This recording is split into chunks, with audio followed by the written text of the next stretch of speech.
Hello friends, this is Sudha and welcome you to my channel. আজকে আমরা আলোচনা করব যে কিভাবে টেটের যে প্যাসেজ থাকে আমাদের ল্যাঙ্গুয়েজের ক্ষেত্রে সেগুলো আমরা কিভাবে সলভ করব। আমরা যে ল্যাঙ্গুয়েজ দুটো চুজ করব, যেমন আমরা বাঙালিরা বিশেষ করে বাংলা এবং ইংরেজিকে চুজ করি, তাই বাংলা ক্ষেত্রে দুটো প্যাসেজ থাকে, একটা গদ্য এবং একটা পদ্য, এবং ইংরেজির ক্ষেত্রেও দুটো প্যাসেজ থাকে। এবং এই প্যাসেজগুলো সলভ করার ক্ষেত্রে তোমাদেরকে মনে রাখতে হবে যে এগুলো কিন্তু টাইম টেকিং, অর্থাৎ এগুলো একটু সময় সাপেক্ষ হলেও তোমরা কিন্তু ভালো একটা স্কোর এনে দিতে পারবে। তার জন্য তোমরা কী করবে, প্রথমে সিডিপির যে কোশ্চেন সেগুলো সলভ করবে এবং তারপরেই প্যাসেজের দিকে চলে যাবে। কারণ ল্যাঙ্গুয়েজটা পড়ে রাখলে কিন্তু তখন সময়ের জন্য প্যাসেজটা ঠিকভাবে ফিল আপ করতে পারবে না। দেখো, প্রথমে আমরা কি করব, যেহেতু এটা টাইম টেকিং তাই একটু সময় নিয়ে এটা ধৈর্য ধরে করতে হবে, এবং যেহেতু এটা স্কোরিং তাই এটিকে কম গুরুত্ব দিলে চলবে না। এবং এক্ষেত্রে যেহেতু নেগেটিভ মার্কিং নেই তাই একটা প্রশ্ন কিন্তু ছেড়ে আসা চলবে না। দেখো, যে অপশানগুলো দেওয়া থাকবে তুমি কিন্তু এখানে নিজের মতামত কিন্তু দিতে যাবে না। যে কনটেক্সটে কথাটা বলা হয়েছে, যে প্রেক্ষাপটে, সেই হিসাবেই তোমাকে উত্তরটা চুজ করতে হবে। এবং আমরা যত বড়ই প্যাসেজ হোক সেই প্যাসেজটা পড়ে কিন্তু সময় নষ্ট করব না। প্রথমে আমরা কোশ্চেনগুলো দেখে নেব, যে কোশ্চেনে কী কী বলা হয়েছে, এবং সেই হিসাবে আমরা কিওয়ার্ডগুলো চুজ করব। কী কী কিওয়ার্ড আছে সেই হিসাবে চুজ করব। যদি কোনো সালের ব্যাপারে কথা থাকে, ধরো 1915, তখন আমরা ওই সালটাকে খুঁজবো, বা অন্য যে কোনো কিওয়ার্ড সেটা আমরা ওই প্যাসেজের মধ্যে খুঁজে বের করব এবং সেই হিসাবেই আমরা উত্তরটা চুজ করব। যেমন আমরা এখানে একটা প্যাসেজ তোমাদেরকে করে দেখাচ্ছি। এখানে যে প্যাসেজটা আছে এই প্যাসেজটা কিন্তু আমরা পড়বো না, প্রথমে কোশ্চেনগুলো দেখে নেবো কী আছে কোশ্চেন। যে প্রথম প্রশ্ন কী আছে দেখো, কার বিশ্বাস ছিল সূর্যকিরণ অতি ক্ষুদ্র ক্ষুদ্র কণা দ্বারা নির্মিত। তাহলে এই যে অতি ক্ষুদ্র ক্ষুদ্র কণা দ্বারা, এটা আমরা একটা কিওয়ার্ড হিসাবে নেব। দেখো এখানে কি আছে, পণ্ডিত নিউটনের বিশ্বাস ছিল যে সূর্যকিরণ অতি ক্ষুদ্র ক্ষুদ্র কণা দ্বারা নির্মিত। তাহলে আমরা এখান থেকে উত্তর পেয়ে গেলাম। এখানে আমরা অতটা পুরোপুরি পড়ার দরকার নেই, তাহলে এটা উত্তর কী হবে, নিউটন।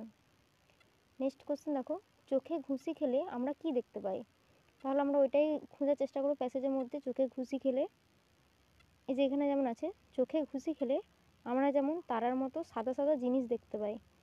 তাহলে এখানে কি উত্তর হবে, তারার মতো সাদা সাদা জিনিস দেখতে পাই আমরা। নেক্সট কোশ্চেন দেখো, পিঠে চাপড় খেলে আমরা কি অনুভব করি। পিঠে চাপড় খেলে আমরা কি অনুভব করি, এখানে দেখো আছে, পিঠে চাপড় খাইলে আমরা যেমন সে স্থান গরম বোধ করি। গরম, আর এখানে দেখো ঠান্ডা, জ্বালা, সুড়সুড়ি এগুলো কিন্তু নয়, উত্তাপ, মানে এখানে গরমের কথাই বলা হয়েছে, তাহলে এটা হবে উত্তর। নেক্সট কোশ্চেন দেখো, হিগেন্স কোন দেশের পণ্ডিত। এই হিগেন্সটা আমরা কিওয়ার্ড হিসেবে নেব। দেখো এখানে কোথায় হিগেন্স কথাটা আছে, এখানে এই যে এখানে হিগেন্স নামক অন্য পণ্ডিত। এখানে দেখো নিউটন যখন এই মত লিখিয়াছিলেন তখন ডেনমার্ক দেশের হিগেন্স নামক অন্য পণ্ডিত। তাহলে হিগেন্স কোথাকার পণ্ডিত ছিলেন, ডেনমার্ক দেশের। তাহলে এটার উত্তর কী হবে, ডেনমার্ক। নেক্সট কোশ্চেন দেখো, সূর্য থেকে আলোক ছোট ছোট ঢেউয়ের মতো আমাদের পৃথিবীতে আসে, কে মনে করেন। এখানে দেখো সূর্য থেকে আলোক ছোট ছোট ঢেউয়ের মতো আমাদের পৃথিবীতে আসিয়া থাকে, এই কথাটা কে বলেছিলেন।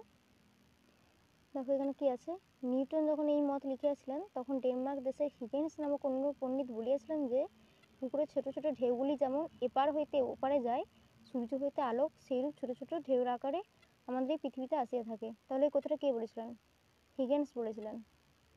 এর উত্তর হবে কি, হিগেন্স। তাহলে দেখলে তো আমাদের প্যাসেজটা পুরোপুরি পড়ার কোনো প্রয়োজন নেই, তোমরা প্রথমে কোশ্চেনগুলো পড়ে নেবে এবং তারপরে ওই কিওয়ার্ড হিসাবে তোমরা উত্তরটাকে খোঁজার চেষ্টা করবে।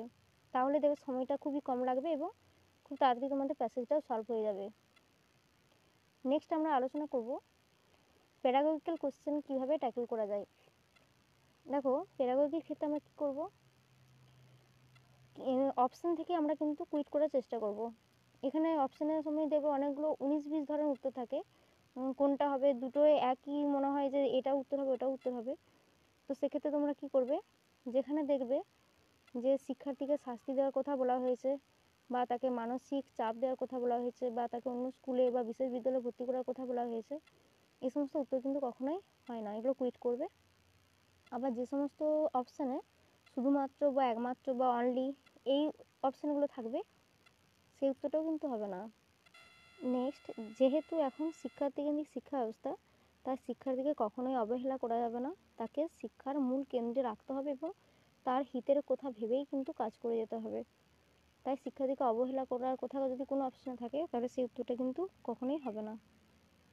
শিক্ষার্থী ব্যক্তিগত জীবন নিয়ে কখনো কথা বলা যাবে না। এই সমস্ত অপশানগুলো, এইগুলো যদি থাকে কোনো অপশানে, তাহলে সেটা কিন্তু বাদ যাবে। আর কোনগুলো চুজ করবে, যেখানে শিক্ষার্থী অ্যাক্টিভলি এঙ্গেজ থাকবে, শিক্ষক এবং শিক্ষার্থী সক্রিয়ভাবে যুক্ত থাকবে, সেই উত্তরটা কিন্তু অনেক ক্ষেত্রেই সঠিক হয় এবং উপরে সবগুলোই ঠিক। এই অপশানটা যদি থাকে, এইগুলোই 95% ক্ষেত্রে কিন্তু এগুলো ঠিক হয়।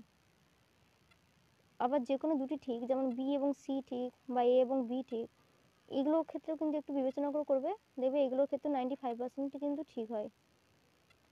এবং বাস্তব জীবনের শিক্ষার্থী বাস্তব জীবনের সঙ্গে সংযোগ রেখে যদি কোনো অপশানে কথা বলা হয়, তার বাস্তব জীবন থেকে উদাহরণ এনে যদি তাকে শিক্ষা দেওয়ার কথা বলা হয়, তাহলে সেক্ষেত্রে কিন্তু মনস্তাত্ত্বিক ভিত্তিতে পড়ানো হচ্ছে, তাই এই উত্তরটাও কিন্তু সঠিক হয়।